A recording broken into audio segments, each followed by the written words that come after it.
Assalamualaikum warahmatullahi wabarakatuh. Alhamdulillahirabbil alamin wassalatu wassalamu ala asrofil anbiya'i wal mursalin sayyidina Muhammadin wa ala alihi wa sahbihi ajmain, amma ba'du. Hadirin siswa-siswi rahimakumullah, insyaallah dalam pertemuan yang kedua ini Bapak akan memaparkan dan menyampaikan materi bab 1, yaitu tentang kontrol diri, prasangka baik dan persaudaraan. Yang sebelumnya, semoga dengan apa yang kita laksanakan ini, pembelajaran dari rumah, menjadikan wasilah untuk kita semua, untuk guru-guru kita, sebagai amal ibadah yang diridhoi dan diterima oleh Allah Subhanahu wa taala. Dan semoga kita semua, siswa-siswi dan para guru kita, diberikan kesehatan, keberkahan dalam mengamalkan ilmu, dalam menuntut ilmu. Amin ya Allah ya rabbal alamin. Untuk materi bab pertama, yaitu kontrol diri, prasangka baik dan persaudaraan, yaitu adalah sebagai daripada sifat-sifat manusia yang baik. Maka daripada itu kita harus bisa mengontrol diri kita, berprasangka baik, dan kita menjaga silaturahim, yaitu persaudaraan kita sesama umat manusia. Dalam bab 1 ini diterangkan di dalam surat Al-Anfal ayat 72, Quran surat Al-Hujurat ayat 10 dan ayat 12, di mana pembacaan dalam surat Al-Anfal ayat 72, A'udzubillahi minasyaitonirrajim, Bismillahirrahmanirrahim. Innal ladzina amanu wahajaru wajahadu bi amwalihim wa anfusihim fi sabilillah wal ladzina awaw wa nasaru ulaika ba'duhum awliya'u ba'd wal ladzina amanu walam yuhajiru ma lakum min walayatihim min syai'in hatta yuhajiru wa inistansurukum fid din fa'alaikumun nasaru illa ala qaumin bainakum wa bainahum mitsaq wallahu bima ta'maluna basir. Yang artinya, sesungguhnya orang-orang yang beriman dan berhijrah serta berjihad dengan harta dan jiwanya pada jalan Allah, dan orang-orang yang memberikan tempat kediaman dan memberi pertolongan kepada muhajirin, maka itu satu sama lain saling melindungi. Dan terhadap orang-orang yang beriman tetapi belum berhijrah, maka tidak ada kewajiban sedikit pun bagimu melindungi mereka sampai mereka berhijrah.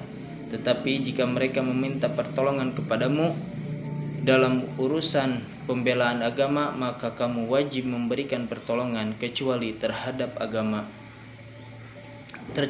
kecuali terhadap kaum yang telah terikat perjanjian antara kamu dengan mereka, dan Allah Maha melihat apa yang kamu kerjakan. Quran surat Al-Anfal ayat 72. Selanjutnya yaitu tertuang daripada surat Al-Hujurat ayat 10. A'udzubillahi minasyaitonirrajim. Bismillahirrahmanirrahim. Innamal mu'minuna ikhwatun fa aslihu baina akhwaikum wattaqullaha la'allakum turhamun. Yang artinya, orang-orang beriman itu sesungguhnya bersaudara, sebab itu damaikanlah, perbaikilah hubungan antara kedua saudaramu itu, dan takutlah terhadap Allah supaya kamu mendapat rahmat. Kemudian dalam surat Al-Hujurat ayat 12, A'udzubillahi minasyaitonirrajim. Bismillahirrahmanirrahim. Ya ayyuhalladzina amanu jtanibu katsiran minadh-dhanni inna ba'da dhanni wala tajassasu wala yaghtab ba'dukum ba'da ayuhibbu ahadukum ayakula lahma akhihi fakarihtumuh wattaqullaha innallaha tawwabur rahim. Yang artinya, hai orang-orang yang beriman, jauhilah kebanyakan berburuk sangka, kecurigaan, karena sebagian dari berburuk sangka itu dosa, dan janganlah mencari-cari keburukan orang, dan janganlah menggunjing satu sama lain. Adakah seorang di antara kamu yang suka memakan daging saudaranya yang sudah mati? Maka ketahuilah kamu merasa jijik kepadanya, dan bertakwalah kepada Allah, sesungguhnya Allah Maha penerima tobat lagi Maha penyayang.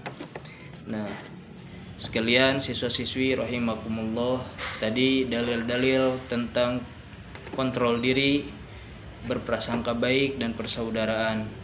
Dari mana pengertian kontrol diri ini, yaitu bisa disebutkan mujahadah an-nafsi, adalah perjuangan sungguh-sungguh atau jihad melawan hawa nafsu dan ego pribadi. Jadi ketika seseorang ingin mengontrol dirinya, menjaga hawa nafsunya, maka lihatlah diri kita sendiri. Sebelum kita menilai kejelekan orang lain, maka sibukkanlah diri kita dengan menilai kejelekan dan keburukan daripada diri kita, terutamanya hubungan kepada Allah. Sebelum kepada hubungan kepada Allah, kita perbaiki hubungan kejelekan kita antara sesama manusia. Maka dari itu, daripada kontrol diri ini, kita harus bisa menahan hawa nafsu kita dari apa-apa yang merugikan kita di dunia dan di akhirat. Salah satunya yaitu bersabar atau menyisihkan waktu yang lebih lama untuk mengambil keputusan dan perbuatan yang akan dilakukan. Yang kedua, memikirkan akibat dari perbuatan yang dilakukan. Yang ketiga yaitu dikuatkan dengan berzikir kepada Allah, dan yang terakhir adalah berdoa kepada Allah. Adapun hikmah daripada kontrol diri, dapat meminimalisir, dapat mengurangi akibat negatif dari perbuatan yang dilakukan karena dipertimbangkan dengan matang. Jadi apabila kita bisa mengontrol diri kita, maka perbuatan-perbuatan yang berlebihan, israf dalam melakukannya, kita akan bisa menahannya. Maka daripada itu, selain kita bersabar, terus memikirkan akibat apa yang akan terjadi, berdoa kepada Allah, berzikir kepada Allah, yaitu dengan kesadaran kita, agar kita tidak terjerumus dalam hal-hal yang tidak diinginkan, hal-hal yang keluar daripada syariat Islam. Berlaku juga untuk saudara-saudara kita, mengontrol diri kepada saudara-saudara kita semuanya. Jadi kontrol diri itu, menahan hawa nafsu itu harus dikuatkan dengan keyakinan kita. Hikmah selanjutnya daripada kontrol diri yaitu berusaha berbuat baik, dan yang terbaik sebaik perbuatan itu akan dipertanggungjawabkan kepada Allah Subhanahu wa taala. Daripada kontrol diri ini, seseorang yang selalu berbuat kebaikan menurut syariat, menurut Allah Subhanahu wa taala, bertakwa kepada Allah Subhanahu wa taala, menjalankan sunnah-sunnah Rasulullah sallallahu alaihi wasallam, itu adalah salah satu hikmah dari orang yang bisa mengontrol diri. Maka daripada itu, muslim sejati, siswa-siswi yang bisa mengontrol diri, ketika dia berpangku tangan dengan saudara-saudaranya, dengan orang-orang yang lain, maka dia akan bisa memilih mana yang disyariatkan, mana yang diperbolehkan oleh agama, mana yang dilarang oleh agama. Maka daripada itu, siswa-siswi kita semua harus bisa mengontrol diri kita, karena dengan hikmah kita bisa mengontrol diri, kita bisa membedakan mana yang harus kita kerjakan dan mana yang harus kita jauhi. Hikmah daripada kontrol diri yang selanjutnya yaitu tidak cepat bereaksi terhadap berbagai permasalahan yang timbul.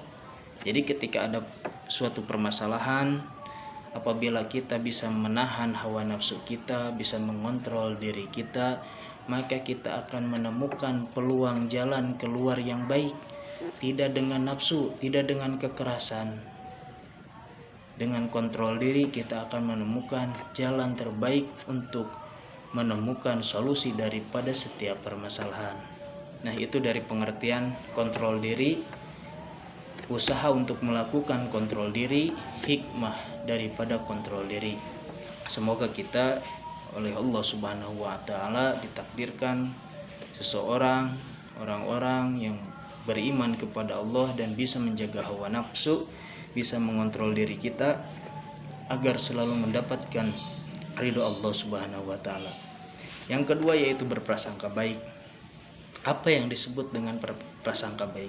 atau bisa kita sebut dengan husnuzon.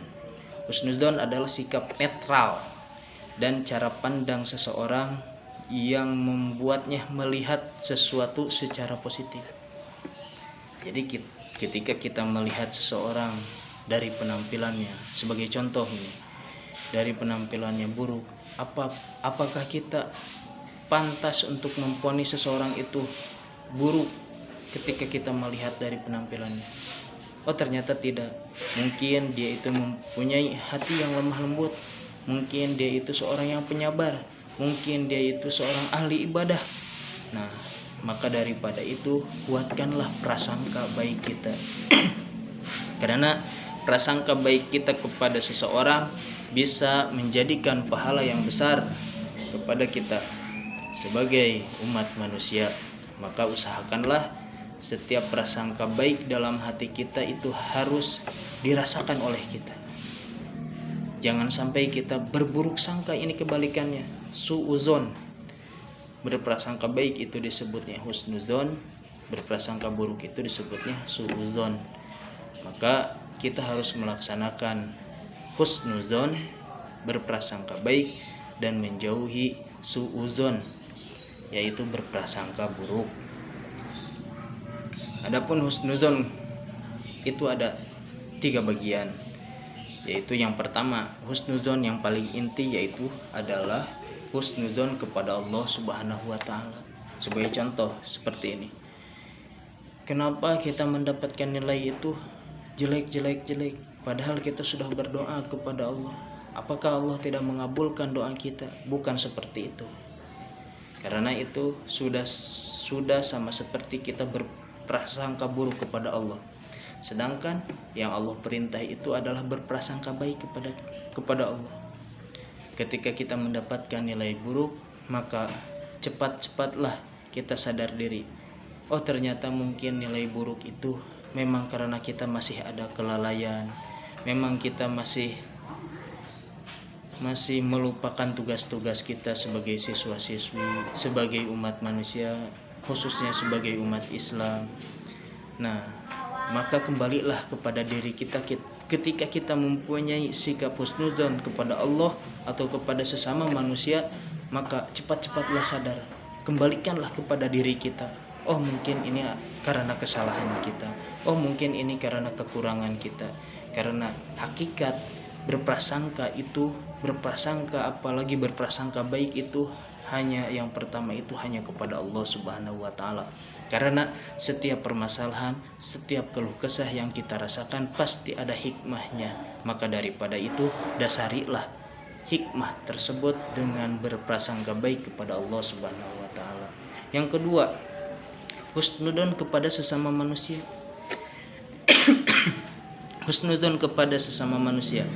Husnuzon kepada sesama manusia itu kita menguatkan prasangka baik kita terhadap saudara-saudara kita, terhadap teman-teman kita, terhadap guru-guru kita, terhadap orang-orang yang di sekeliling kita, yang dekat dengan kita.